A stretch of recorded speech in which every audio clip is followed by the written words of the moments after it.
Hi guys, in today's video we'll be looking at how you can read text files and how we can read those into string variables or into arrays of string variables based on line number.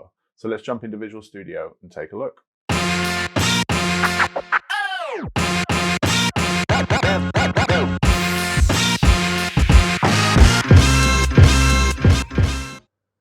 So the first thing we want to do is fire up Visual Studio. Working with files is quite cool, so we'll create our console app, .NET Framework, C#, and we'll call this one reading text files, but it will actually apply to any type of file, but text files are the easiest ones to work with. So we'll click create. So we're actually going to have to do some stuff in the Solution Explorer today. So inside your project, where you've got your project name, I've named mine reading text files. If you have two, yours will be called the same. You right click on that and we'll click add new item. And if you click somewhere in this list and type text, you'll see we can create a text file, and we will call this one text data.txt. We'll click add, and you'll see now we've got this text data in here. And this file sits within our program, within our project. So what we'll need to do is make sure you've got it clicked, and make sure that in the properties window down here, you've got text data.txt. And what we want to do is change the copy to output directory from do not copy to copy always. And what this does is it ensures that when you run your program, this text file gets put in the same folder as your program so that we can read from it, essentially. So now that we've done that, you can double click it, which will open it in your code window on here. And we're just going to add some lines. So the first line, we will have, I don't know, we'll just say line 1, line 2, line 3. So we've got 3 different lines in here. And now we're going to close that down. We're going to go into our program and we're going to look at how we would write those. So the first thing we're going to need to do is we're going to actually need to bring in a different part of the framework. And this is actually something we've not looked at yet. So where you have a namespace here, we have our own namespace for our program called reading text files. And these using statements are actually referencing other namespaces. In this case, these are all ones that Microsoft have made for us. So the system namespace. The system namespace contains the code for things like strings and integers and doubles and decimals, all things we've been looked at. We've also got system.collections.generic and system.link. These contain code types for arrays and lists and collections. So this link one is what lets you do all of that funky stuff we did with, you know, summing an array, or what else did we do? We averaged an array as well. So that's all sits in this system.link namespace. And lists, the list object that we looked at, that sits in system.collections.generic. So we've already been pulling in namespaces. It's just we've been working within the standard ones that come as part of creating a console application. What we want to do today with reading text files is we need to actually pull in a different one. And this one's called system.io for in and out. And so the way you do that is you just, as the other ones have been done, we say we want to using the system.io namespace. And then that means within our program file here, we're able to reference those objects that sit inside there. And one of them is called file. So let's have a look at how we would read a file using that file object. So we want to create a new variable, and we will call this one contents of text data. As always, you can just call that whatever you want. That's quite a long-winded one, but I just wanted to make it clear what it was. And we're going to assign that the result of a function in this file object. So you see here, file is in system.io.file because we pulled in that system.io namespace, and file sits just inside there. And what it does is it provides static methods for creation, copying, deleting, moving, and opening of a single file, and aids in the creation of a file stream, which is another type of object, which we'll look at later, to browse, and then the last bit there is just asking you to, so ignore that. And so we've got that file object, and inside there we have one called read all text. And if we look at that one, see it takes a path. So one thing you may or may not be familiar with, so let's have a look at it, is if we look at the File Explorer in Windows, we pull that out.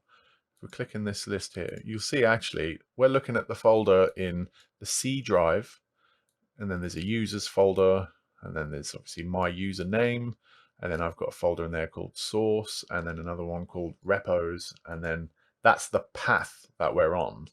And like I may be telling you to suck lemons. So all files in a computer have a path, and when we use the file.readAllText function, we have to pass in a path that locates a specific file. Now we've created this text data file, and we know it will be in the same folder as our program because we've ticked this copy always, so that we can kind of guess what the path will be. And there's a way we can do that. We can say environment, which is just an object that holds a lot of commonly used and sort of, I don't know how to explain it. Actually, let's just see what the framework says. Provides information about and means to manipulate the current environment. So the environment's the computer essentially, and the program that's running. And one thing the environment has is a property called current directory. And what that is that's the, well, we'll just see what it says. Fully qualified path of the current working directory. And the current working directory is the path or folder on your computer where the program is currently running. So, and then we know that our text file is also going to be on that same folder. So we can add a string onto the end of there, and we can do // and we can add text data.txt. txt. And that will be the correct path for our file. So I'm just going to copy this out of here and assign it into a variable so we can look at that. So let's just say path is what we're going to call it. And we'll say var path equals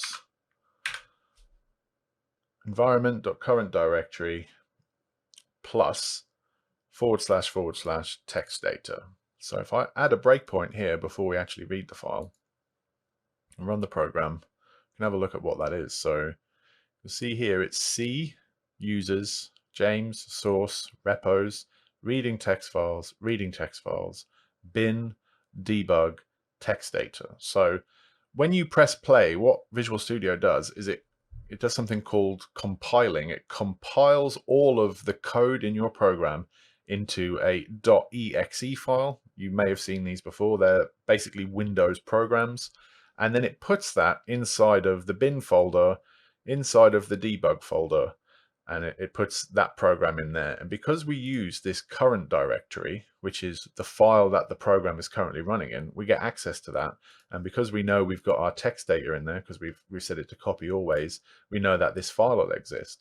So if I add a final breakpoint and we come past the contents of text file, you'll see in here, if I click on here, this is the value that we've just read from our text file. And obviously because it's a text file, if I hover over this, you'll see, well, let me just close that. You'll see that it's actually a string that we've received. So you can also think of text files as being strings.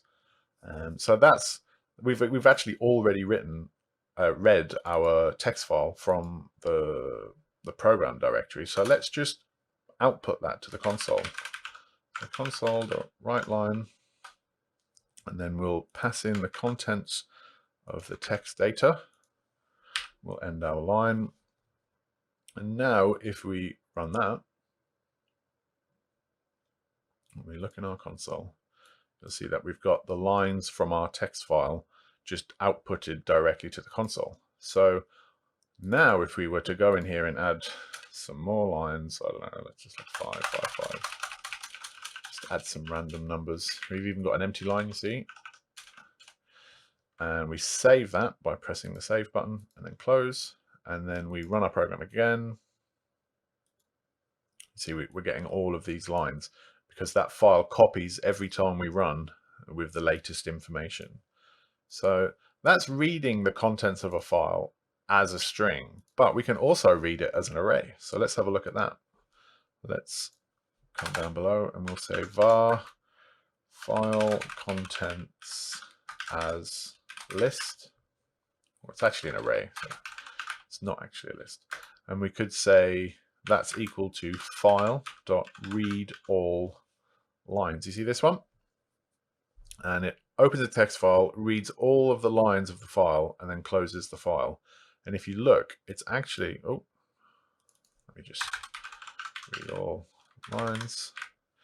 You see here, it actually returns a string array. So I know we've not looked at the array syntax, but whenever you see a type and then an open and close square brackets, that's essentially an array of that type. So we could say we want to do the read all lines function, and we're going to pass in the same path that we did before. And then I'm going to end our line. And if I go ahead and run that, you'll see this variable now contains an array of string, and there's 19 in there. If we just pull that down, we can have a look at what those 19 are.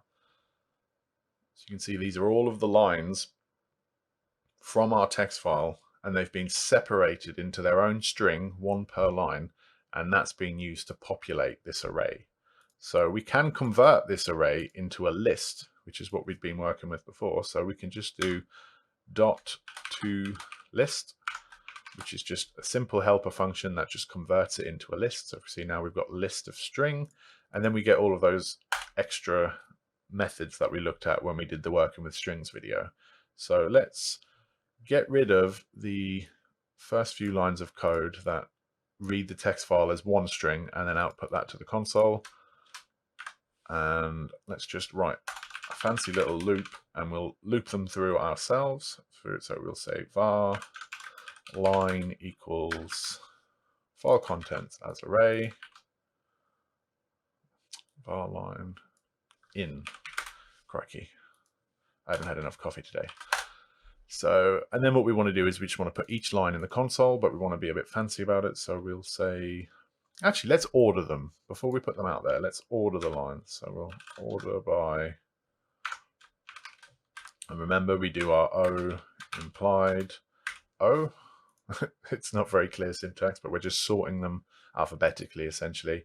And then we'll do console.writeLine. We'll put line in there, and actually, yeah, let's just put line in there, comma, and then we'll run our program. If we pull that up, you'll see that it's sorted them all alphabetically. When you sort by alphabetic, you get the numbers first, and then you get the sort of text characters. It's probably not the best example for alphabetical sorting, but you see that we've achieved essentially the same thing, but we've had a bit more control over what we're doing with each line. You know, we've sorted them. We could filter them. We could say, oh, only output to the console if it begins with the word line, and we just ignore the numbers. But that's the basics of reading from files. So just to quickly recap there, you can add a file into your program. If you want it to be in the same directory, the current directory as your program, you just need to make sure that you've got copy always in there.